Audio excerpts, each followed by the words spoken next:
പാലക്കാട് അരുൺ ആലത്തൂർ ചേരുന്നുണ്ട്. പാലക്കാട് എന്തായാലും മുന്നണികളൊക്കെ ആത്മവിശ്വാസം പ്രകടിപ്പിക്കുന്നുണ്ടെങ്കിലും NDA ഒരു പടി മുന്നിൽ തന്നെയാണ്. വിജയം ആവർത്തിക്കും എന്നുള്ള ശുഭപ്രതീക്ഷയിൽ തന്നെയാണ് നഗരസഭയിലടക്കം. നമുക്കെന്തായാലും അവിടെയുള്ളൊരു ട്രെൻഡ്, അവിടെ ഒരു ഹാട്രിക് ഗോളിന്റെ ശബ്ദം കേൾക്കുന്നുണ്ടോ?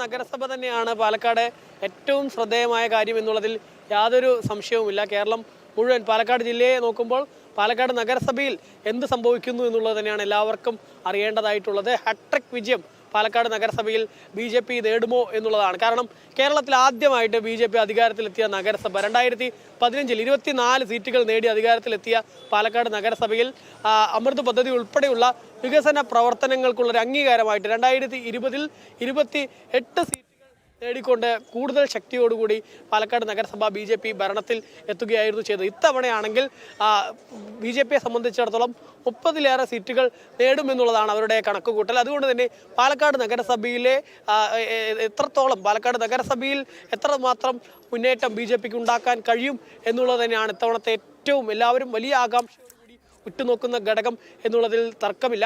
മാത്രമല്ല പാലക്കാട് നഗരസഭയ്ക്ക് ഒപ്പം തന്നെ ജില്ലയുടെ മറ്റ് മേഖലകളിലും ഇത്തവണ BJP വലിയ മുന്നേറ്റം നടത്താനുള്ള ഒരു സാധ്യത കാണുന്നു എന്നുള്ളതാണ്. അതിൽ തന്നെ നഗരസഭകൾ എടുത്തു നോക്കുമ്പോൾ നിലവിൽ പാലക്കാടുള്ള നഗരസഭകളിൽ 7 നഗരസഭകളാണ്. 7 നഗരസഭകളിൽ 2 എണ്ണം ഒന്ന് BJP ഭരിക്കുന്നു, മറ്റൊന്ന് UDF മുസ്ലിം ലീഗും മറ്റുമായി മണ്ണാർക്കാട് ഭരിക്കുന്നു. ബാക്കി 5 എണ്ണവും ഭരിക്കുന്നത് ഇടതുപക്ഷമാണ്. അതേസമയം തന്നെ ഇത്തവണ ഒറ്റപ്പാലവും ഷൊർണൂരും ഉൾപ്പെടെയുള്ള നഗരസഭകളിലും BJP അധികാരത്തിലേക്ക് എത്തുമെന്നുള്ള പ്രതീക്ഷ അവർക്ക് ഉണ്ട് എന്നുള്ളതാണ്. അതുകൊണ്ട് തന്നെ പാലക്കാട് നഗരസഭയിൽ കഴിഞ്ഞ 10 വർഷമുള്ള വികസന പ്രവർത്തനങ്ങൾ അതിൻ്റെ ഒരു അംഗീകാരമായ ഹാട്രിക് വിജയം പാലക്കാട് നഗരസഭയിൽ നേടുന്നതിന് ഒപ്പം തന്നെ പാലക്കാടിന് പുറത്തുള്ള മറ്റ് 2 നഗരസഭകളിലേക്ക് കൂടെ അധികാരത്തിലെത്താൻ കഴിയുമെന്നുള്ളൊരു വിശ്വാസമാണ് NDA ക്യാമ്പുകളിൽ ഉള്ളത് എന്നുള്ളതാണ്. ഒപ്പം തന്നെ നിരവധി പഞ്ചായത്തുകളിലും ഇത്തവണ BJP വലിയ പ്രതീക്ഷ വെച്ച് പുലർത്തുന്നുണ്ട്. കാരണം കഴിഞ്ഞ തവണ ചുണ്ടിനും കപ്പിനും ഇടയ്ക്ക് 1-2 സീറ്റുകൾക്ക് അധികാരം നഷ്ടമായ പഞ്ചായത്തുകളുണ്ട്. ആ പഞ്ചായത്തുകളിലൊക്കെ ഇത്തവണ അധികാരത്തിലേറാൻ കഴിയുമെന്നുള്ളതാണ്. പ്രത്യേകിച്ച്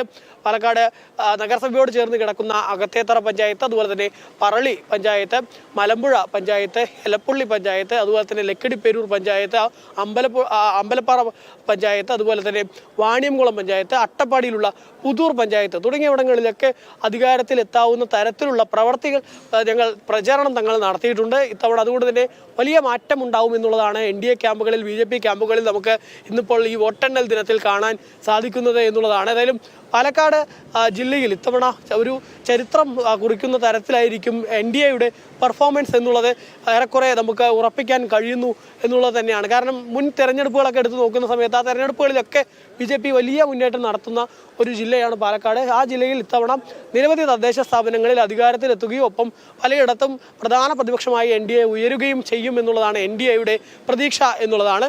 അതേസമയം തന്നെ ഇടതുപക്ഷത്തെ സംബന്ധിച്ചിടത്തോളം അവർക്ക് നിലവിലുള്ള ഒരു അപ്രമാദിത്വം അത് നിലനിർത്താൻ കഴിയുമോ എന്നുള്ള വലിയ ചോദ്യമാണ്. കാരണം സ്വർണ്ണക്കൊള്ള ഉൾപ്പെടെ ശബരിമലയിലെ സ്വർണ്ണക്കൊള്ള ഉൾപ്പെടെയുള്ള വിഷയങ്ങൾ പാലക്കാട് തെരഞ്ഞെടുപ്പിൽ വലിയ ചർച്ചയായിരുന്നു. അതുകൊണ്ട് തന്നെ അത് എത്രത്തോളം ജനങ്ങൾ ഇനി ഇടതുപക്ഷത്തെ വിശ്വസിക്കും എന്നുള്ളത് കാത്തിരുന്ന് കാണേണ്ട ഒരു സ്ഥിതിയാണുള്ളത്. ഒപ്പം കോൺഗ്രസിനെ സംബന്ധിച്ചിടത്തോളം അവർ സമാനതകളില്ലാത്ത പ്രതിസന്ധികളിലൂടെയായിരുന്നു പാലക്കാട് തെരഞ്ഞെടുപ്പ് പ്രചാരണത്തിലൊക്കെ കടന്നുപോയിട്ടുണ്ടായിരുന്നത്. കാരണം കേരളത്തിൽ മറ്റ് ജില്ലകളൊക്കെ എടുത്തു നോക്കുമ്പോൾ മറ്റ് ജില്ലകളിൽ തെരഞ്ഞെടുപ്പ് അതിൻ്റെ ആവേശമായിരുന്നു കൂടുതലെങ്കിൽ പാലക്കാട് തെരഞ്ഞെടുപ്പിനോടൊപ്പം തന്നെയായിരുന്നു പാലക്കാട്ടെ MLAക്കെതിരെയുള്ള വിവാദങ്ങൾ ഉണ്ടാകുന്നത്. MLAക്കെതിരെ ബലാത്സംഗ കേസ് രാഹുൽ മാങ്കൂട്ടത്തിനെതിരെ 2 കേസുകൾ രജിസ്റ്റർ ചെയ്ത് അവസാനം രാഹുൽ മാങ്കൂട്ടത്തിൽ ഒളിവിൽ പോകുന്ന സ്ഥിതി പോലും ഉണ്ടായത് എന്നുള്ളതാണ്. അതുകൊണ്ട് തന്നെ പാലക്കാട് നഗരസഭയിൽ ഉൾപ്പെടെ രാഹുലിനെ ഒരു സ്റ്റാർ ക്യാമ്പയിനറായി അവതരിപ്പിച്ചുകൊണ്ട് വോട്ട് തേടുന്ന ഒരു കാഴ്ചയായിരുന്നു ആദ്യഘട്ടത്തിൽ കോൺഗ്രസിൻ്റെ ഭാഗത്തുനിന്നുണ്ടായതെങ്കിൽ പിന്നീട് വിവാദങ്ങൾ വന്നതോടെ അവർ ആകെ പ്രതിരോധത്തിലാവുന്ന കാഴ്ചയായിരുന്നു. അതുകൊണ്ട് തന്നെ കോൺഗ്രസിനെ സംബന്ധിച്ചിടത്തോളം രാഹുൽ മാങ്കൂട്ടത്തിൽ വിഷയം ഉൾപ്പെടെ അവർക്ക് തിരിച്ചടിയാവുമോ എന്നുള്ളത് കാത്തിരുന്ന് കാണേണ്ട ഒരു സ്ഥിതി പാലക്കാട് ഉണ്ട് എന്നുള്ളതാണ്. ഏതായാലും NDA ക്യാമ്പുകളിൽ വലിയ ആത്മവിശ്വാസമാണ് നമുക്കിപ്പോഴും കാണാൻ സാധിക്കുന്നത്. ഒരു 5 റൗണ്ടാണ് പാലക്കാട് നഗരസഭയിൽ, ഞാനിപ്പോൾ നിൽക്കുന്നത് നഗരസഭയിലാണ്.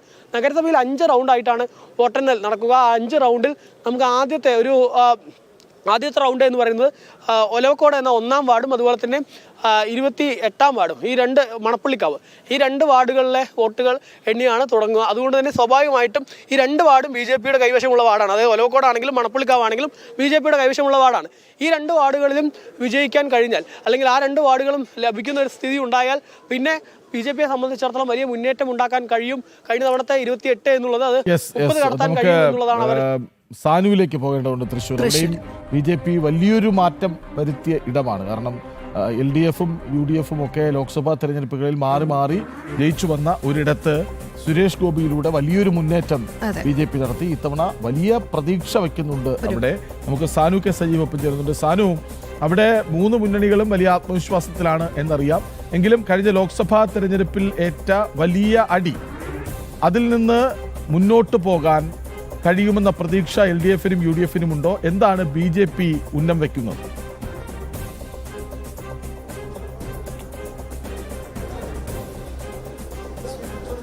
കൃഷ്ണാജി, തീർച്ചയായിട്ടും വലിയ പ്രതീക്ഷയിലാണ്. ഇപ്പോൾ തൃശ്ശൂരിലെ കോർപ്പറേഷൻ്റെ ഭാഗമായിട്ടുള്ള തൃശ്ശൂർ എഞ്ചിനീയറിംഗ് കോളേജിലെ സ്ട്രോങ് റൂമുള്ള തുറക്കുന്ന ദൃശ്യങ്ങളാണ് നമ്മൾ കാണുന്നത്. അതായത് അല്പം മുമ്പ് സൂചിപ്പിച്ചതുപോലെ തന്നെ കഴിഞ്ഞ ലോക്സഭാ തെരഞ്ഞെടുപ്പിൽ ഇടത് വലത് മുന്നണിയെ കയറ്റിയിട്ടുള്ള ആ ഒരു വലിയ ക്ഷതം, ആ ഒരു ക്ഷതത്തിൽ നിന്ന് കരകയറുന്നതിന് വേണ്ടിയിട്ടാണ് അവർ ഈ തദ്ദേശ തെരഞ്ഞെടുപ്പിൽ പോരാടിയിട്ടുള്ളത്. അതിശക്തമായിട്ടുള്ള രാഷ്ട്രീയ പോരാട്ടമായിരുന്നു ഈ തദ്ദേശ തെരഞ്ഞെടുപ്പിൻ്റെ ഭാഗമായിട്ട് തൃശ്ശൂരിൽ നടന്നിട്ടുള്ളത്. ഒപ്പം തന്നെ NDA, അതായത് തൃശ്ശൂർ കോർപ്പറേഷനും അതേപോലെ തന്നെ ഈ തൃശ്ശൂർ ജില്ലയിൽ 86 പഞ്ചായത്തുകളാണുള്ളത്.